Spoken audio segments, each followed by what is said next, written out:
bien. Corre tiempo. Bueno, buenos días compañeros, yo soy Victoria, les voy a presentar el capítulo 8 que habla de la identificación de talentos. Ok, con esta presentación me gustaría que se contestaran 3 preguntas, que es ¿en qué consiste el modelo dinámico de superdotación de Múnich? ¿Qué factores se deben de tomar en cuenta al diagnosticar la superdotación? ¿Y qué herramientas o qué instrumentos se utilizan para diagnosticarla? En cuanto a la tesis que yo voy a defender, es que es necesario seguir una serie de procedimientos para diagnosticar superdotación. ¿Por qué?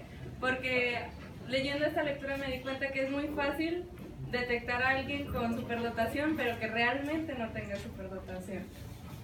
Ok, el contenido es el modelo dinámico de superdotación de Múnich, las consideraciones al identificar la superdotación, los requisitos para la medición, por qué se utilizan pruebas psicométricas y qué instrumentos hay para identificarlos. Antes de seguir me gustaría saber, ¿ustedes qué entienden por superdotación?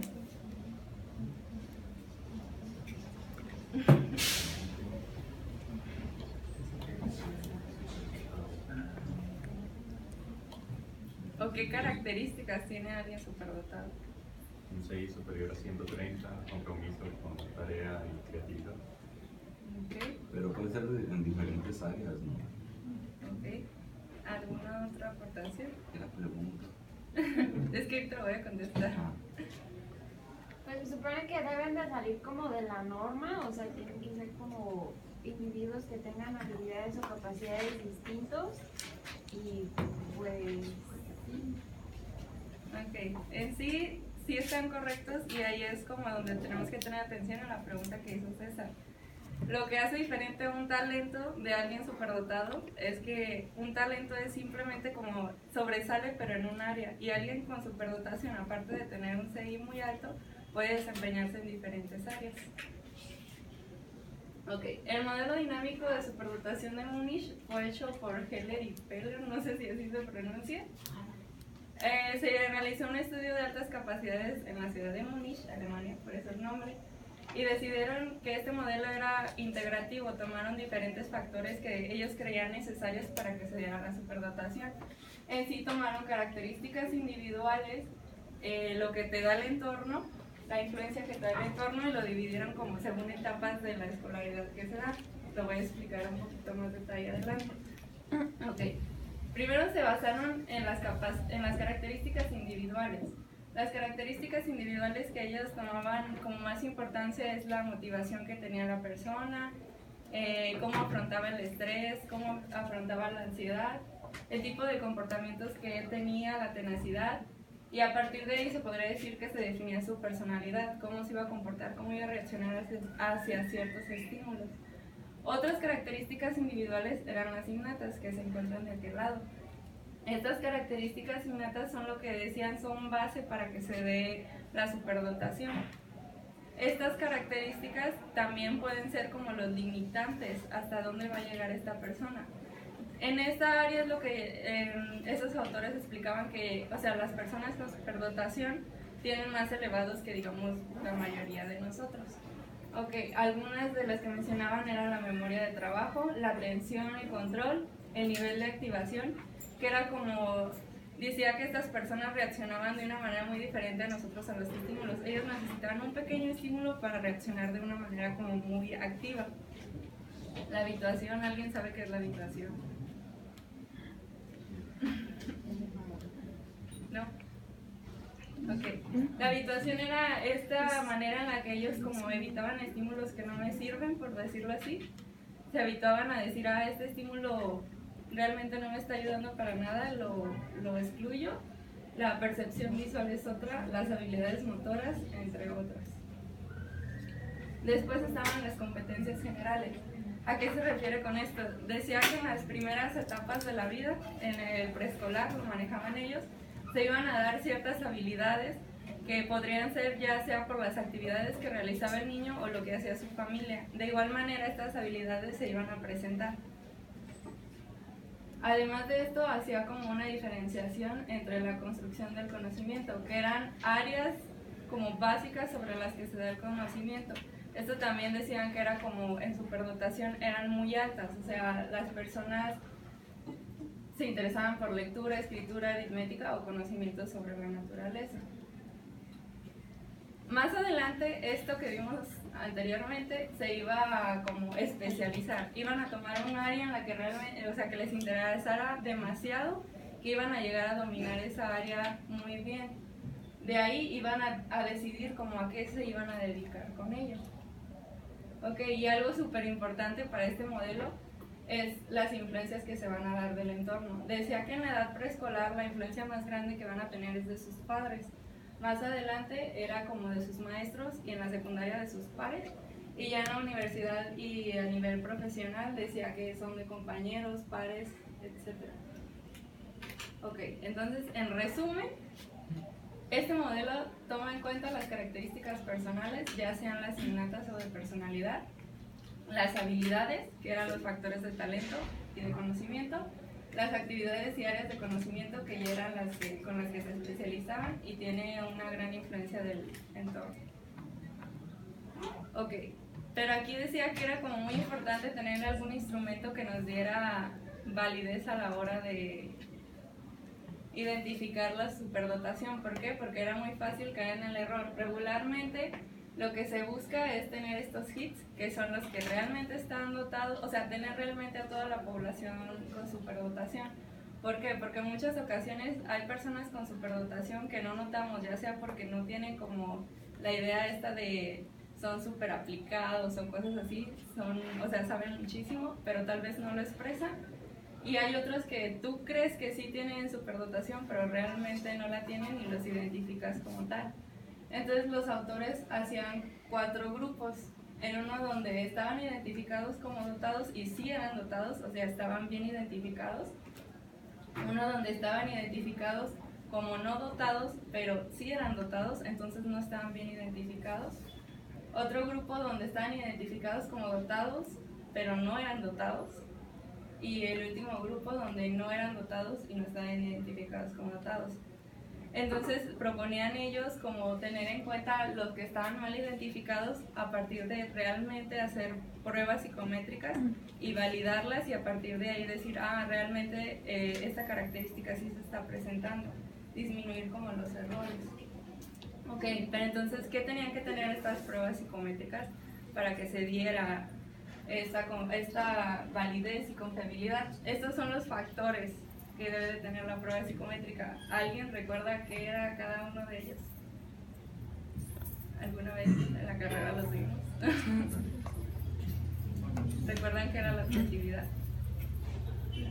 Pues que los datos no estuvieran como sesgados por nuestra propia, que no mezcláramos pues nuestra propia visión o lo que esperamos con los resultados. La objetividad dice que, o sea, es eso que acaba de explicar Ulises, y para eso es que nos dan como un manual que especifica muy bien cómo lo debes de aplicar, a quién lo debes de aplicar, cómo lo debes de analizar los resultados y cómo los debes de interpretar. Para esto es que las pruebas traen un manual y aparte traen como estas tablas de estandarización. De la confiabilidad, ¿alguien se acuerda qué es la confiabilidad? ¿No? Bueno. La confiabilidad es como la precisión que tiene la prueba para evaluar realmente lo que se está necesitando. Y aquí es donde viene como el intervalo de confianza del 95%, del 90%, del 5%. La validez. ¿Alguien se acuerda qué es la validez? ¿No es la estandarización? Sí, en cierta manera sí, es como decir que lo que tú estás viendo realmente es lo que está presentando, o sea, que las puntuaciones que tú estás obteniendo es realmente lo que estás viendo en el niño, no que te salga que es muy bajo y realmente es muy alto o al revés. Y en cuanto a las normas de referencia, Eso se refiere como al contexto, ¿no? Como, bueno, pues me suena como adaptar la prueba por redes social y igual. es así, naranjo. De hecho, ahí también puede entrar lo de la estandarización, de que debido a que la mayoría de las pruebas son en otros países, otros contextos, se necesita adecuarlas para que efectivamente sean válidas y confiables.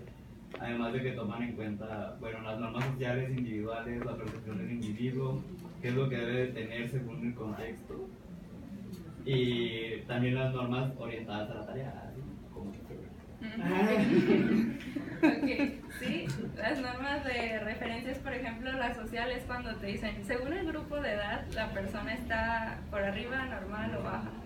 En individual es como hacer la comparación esta que nos dicen de puntos fuertes normativos o puntos de, bueno, débiles, pero no me acuerdo. ¿Áreas de oportunidad? Ajá, las áreas de oportunidad.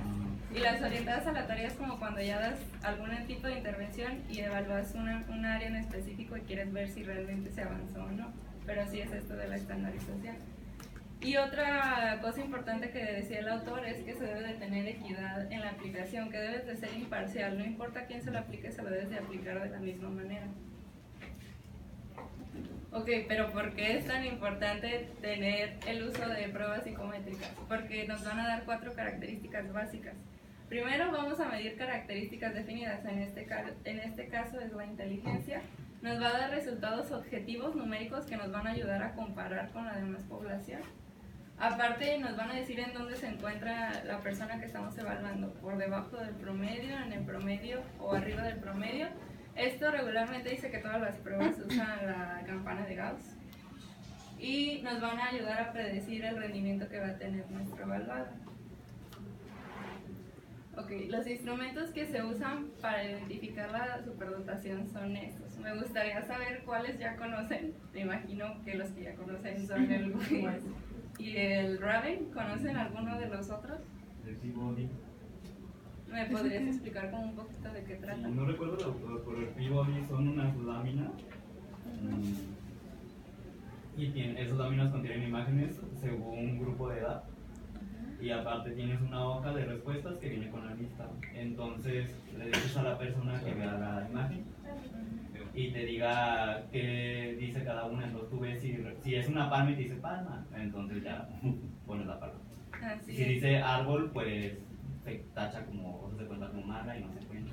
Entonces te ayuda a ver como en qué nivel está de su inteligencia según como lo que responda. Ajá, pero no es una inteligencia más como de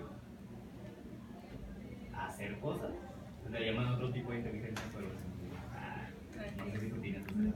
En esta prueba, como nos explicó Naranjo, es más como el autor lo menciona que es como de filtro, porque realmente solamente se basa en sí como en denominación de imágenes que les vas a mostrar. Y esta en sí, en el texto que yo leí, solamente decía que era de los 2 años y medio a la adultez la aplicación. En cuanto a las demás pruebas, por ejemplo la Stanford y Binet, esa dice que es para personas de 2 años a 96 años. En esta sí toma en cuenta, tiene tanto verbal como no verbal para los niños pequeños y tiene como 5 áreas básicas en las que da la puntuación, es razonamiento, memoria, percepción visual y... ¿se me fue la otra? Bueno, el Kaufman son 20 subpruebas. No aplicas las 20 subpruebas según el grupo de edad, armas como lo que necesitas tú saber. Esta es para personas de 3 a 18 años, la versión para niños. Y en esta también se evalúan 5 áreas. Lo interesante de esta es que, por ejemplo, una de las áreas es el conocimiento. Esta tiene 2 maneras de interpretar, usa 2 modelos, uno que es de Luria y uno que es de Cattell. Si vas a aplicar la interpretación de Luria, no aplicas el área de conocimiento. ¿Por qué? Porque él no tiene como en su teoría no tiene como el pensamiento cristalizado, que sí lo tiene Cattell. Y bueno, también dice que se usan las listas de verificación. Me vino luego a la mente como el Conners, de si tiene esto, no tiene esto. Y dice que este se puede aplicar para maestros, padres o pares. Aunque aquí dice que cuando tienes, cuando lo aplicas a maestros o padres puede que haya como un cierto sesgo de que te digan, no, sí, tiene todas las habilidades y es súper genio, pero realmente no las tenga, solamente es como lo que percibe el maestro o el padre. Y bueno, me gustaría saber si tienen alguna pregunta o si algo no quedó claro o les gustaría aportar algo más.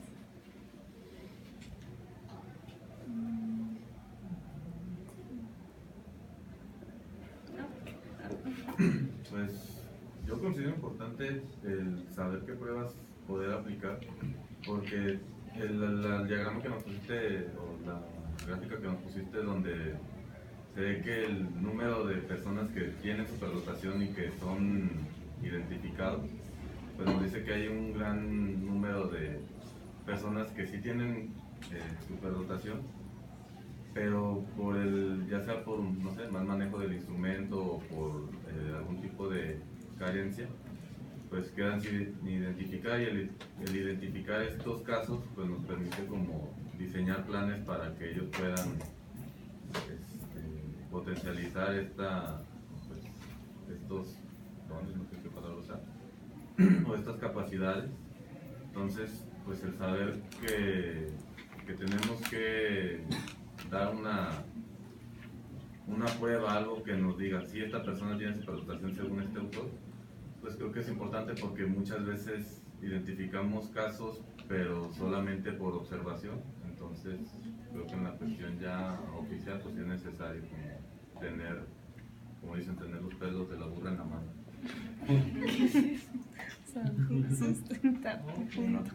Lo voy a llevar a otra área que a lo mejor está mala la analogía, pero les explico. Mi hermano trabaja en USAER y nos platicaba de un estudio que se hizo con 500 niños diagnosticados, niños y niñas diagnosticados con déficit de atención. El estudio consistía en volverles a hacer un diagnóstico, pero por diferentes expertos, que entraban psicólogos, entraban psiquiatras, etc. Y de esos, para comprobar que tuvieran el diagnóstico, que fuera cierto el diagnóstico. ¿Y cuántos creen que sí tenían déficit de atención de esos 500 niños en Guadalajara? 10. Eran 2, solamente 2. Sí, creo que el diagnóstico, tanto de problemáticas o trastornos como de casos atípicos como la superdotación, está un poquito llevada a la ligera. Y en sí esto es lo que comenta el autor, que o sea, debemos de tener como más en cuenta todas las características, porque a lo mejor son talentos, no son superdotados. Y en sí por eso es que toma, bueno, más adelante yo hice como una fórmula para aprendérmelo, que era como lo cognitivo más lo no cognitivo o afectivo, el entorno y el aprendizaje que le dé el niño a las actividades que realice, van a ser lo que va a ayudar a desarrollar la superdotación en sí, no solamente lo del individuo, o sea, sí lo va a desarrollar, pero de una manera óptima a partir de su entorno. Muy bien. Y pues las referencias en español y en inglés. Y pues gracias. Pásame la referencia, ¿no?